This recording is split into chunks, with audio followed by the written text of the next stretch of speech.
Sure ba, Harira? Ganito ko lang po ito niluluto mga ga. Ginigisa ko lang po muna yung laham sa bawang, sibuyas at luya. Saka ko lalagyan ng tomato paste. Igigisa ko lang muna yan para mabawasan yung asim ng tomato paste. Bago ko ilagay itong mga pampalasa at dininder kong kamatis.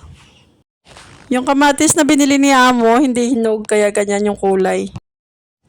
Inilagay ko na rin yung brown na adas. Hinalo ko lang muna bago ko nilagyan ng mainit na tubig.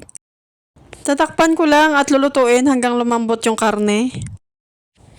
At kapag malambot na yung karne, lalagyan ko ito ng pampalapot. Cornstarch lang, nilagyan ko ng konting tubig.